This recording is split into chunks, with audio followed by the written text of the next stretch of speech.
everyone. So as I discussed that I'll be posting my PCOS series from today. So here is the first video I'll be posting. What actually is PCOS? What are the symptoms associated? Which are the hormones associated with it? And what is the impact of PCOS on your body? So let's start with it.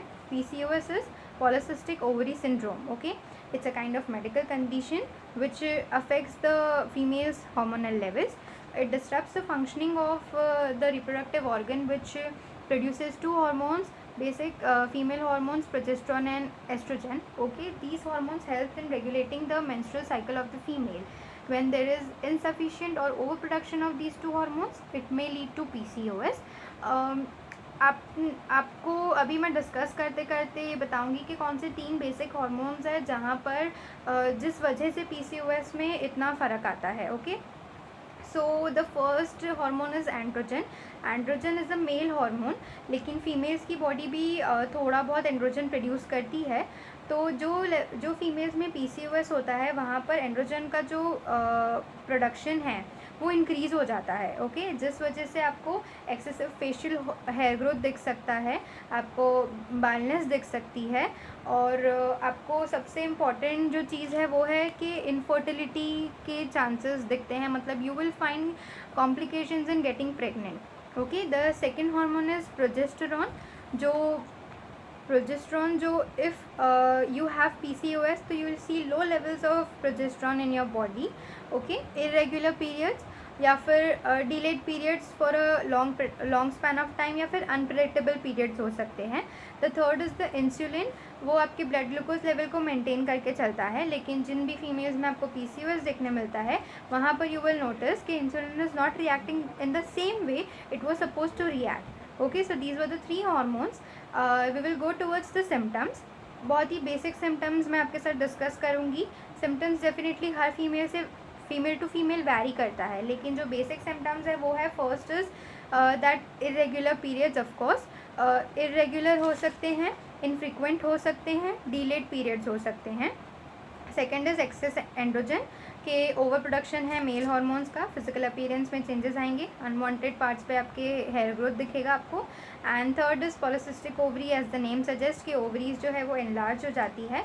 It contains follicle surrounding the eggs, and ovaries fail to function properly, ovulate नहीं कर पाते हैं. Okay, now I will discuss quickly कि आपका PCOS जो है वो आपकी बॉडी पे कैसे रिएक्ट करता है. राइट, तो जो फर्स्ट वे है बॉडी का PCOS के टुवर्ड्स रिएक्ट करने का वो है इनफर्टिलिटी. अभी क्या होता है कि infertility, PCOS is the leading reason for infertility in females. Okay, because women who can't ovulate regularly, they are not able to release egg, and thus fertility happens. The second problem is metabolic syndrome. Okay, metabolic syndrome actually क्या है, 80% of the females they are overweight or obese in the case of PCOS.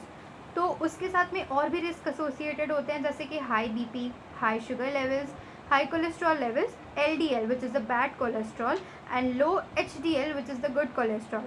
तो जब इनका एक combination होता है तो उसे मेटाबॉलिक सिंड्रोम कहते हैं. The third is the sleep apnoea.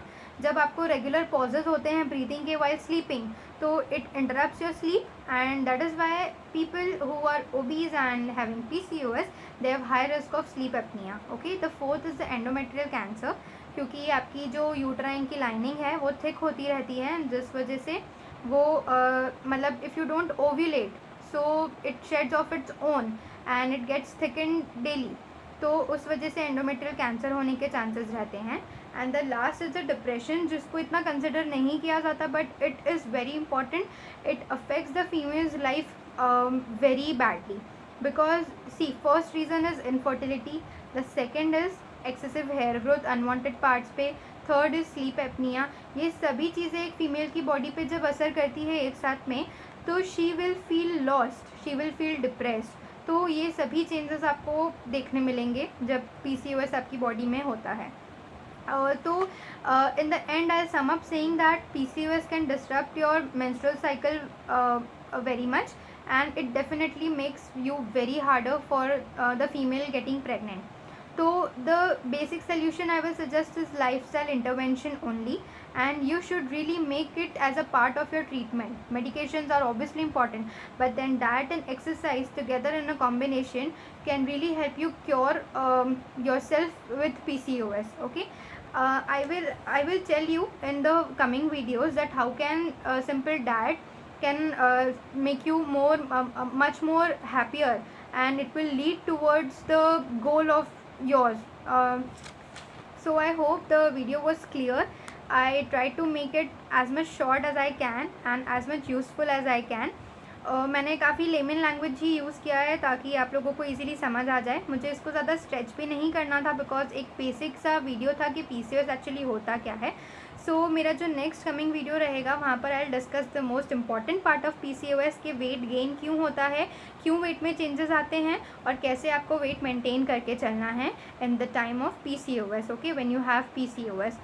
So if you have any queries, any questions, please मुझे कमेंट करिए या DM करिए, या this my first attempt for the video. अगर आपको कुछ भी चेंजेस लगे मुझे करने चाहिए तो प्लीज़ मुझे इन्फॉर्म करिए, so I can connect with you more better the next time. Thank you.